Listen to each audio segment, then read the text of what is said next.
And this administration today, here and now, declares unconditional war on poverty in America.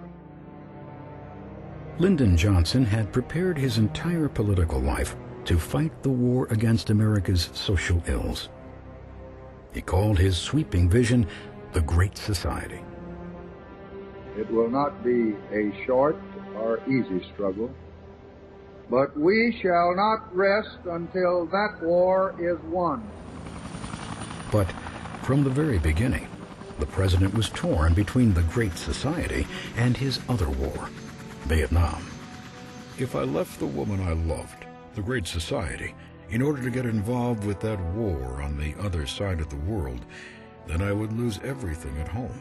But if I let the communists take over South Vietnam, then I would be seen as a coward and my nation as an appeaser, and we would both find it impossible to accomplish anything, anywhere, on the entire globe.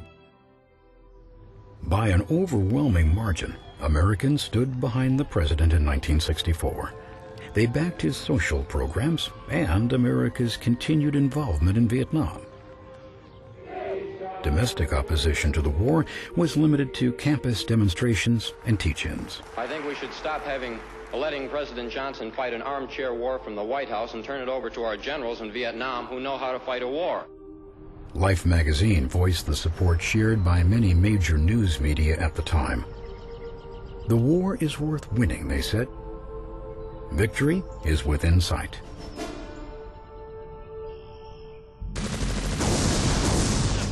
But within 2 years, attitudes had changed. There was a widening gap between official U.S. statements of progress and the dismal facts on the ground. Many called it a credibility gap. In 1967, Life conceded that America had gone into Vietnam for honorable and sensible purposes. But the undertaking had proven harder, longer, more complicated than anticipated. The war was no longer worth winning. It was no longer something to ask young Americans to die for. That sentiment echoed in major cities across the country. As more and more Americans died in Vietnam, the anti-war movement gathered momentum and expanded.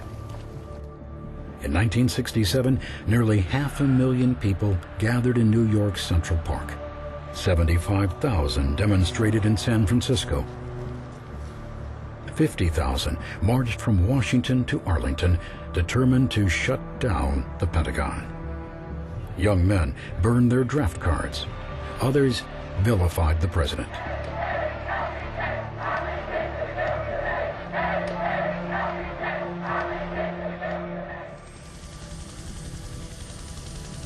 Not only are we bleeding our men, having them die in Vietnam, we are spending at the rate of about $30 billion a year. Now, that's more than we spend on our entire housing program. It's more than we spend on our entire poverty program in a year.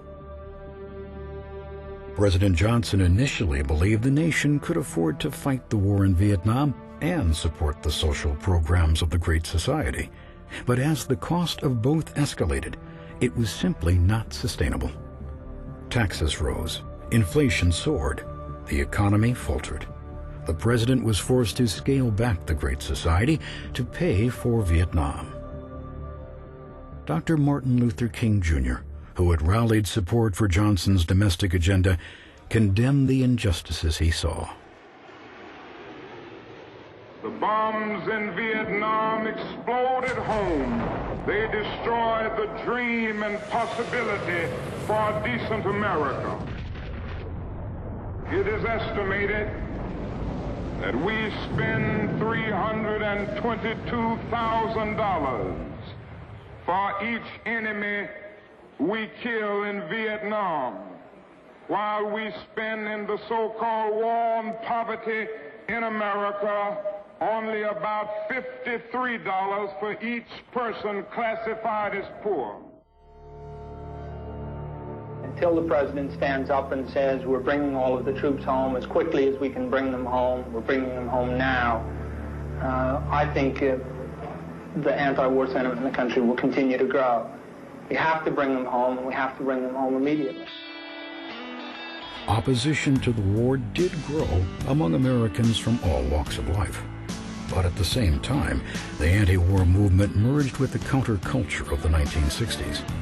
It became fragmented and militant. Because the Democratic Party has blood on its hands. Long-haired hippies represented what middle-class America despised: sex, drugs, and rock and roll. It's 5, 6, 7, open up the pearly gate. There ain't no time to wonder why. Whoopee, we're all gonna die. Even as the war became increasingly unpopular, Americans still feared the menace of communism. That ending the conflict is not so simple as just calling it off and coming home, because the price for that kind of peace could be 1,000 years of darkness for generations yet unborn. Can you imagine a protester in Hanoi, how far he'd get if he wanted to protest North Vietnam sending troops into South Vietnam or into Laos or Cambodia? He'd end up in a jug. By 1968, America was more divided than at any time since the Civil War. And it was about to get much, much worse.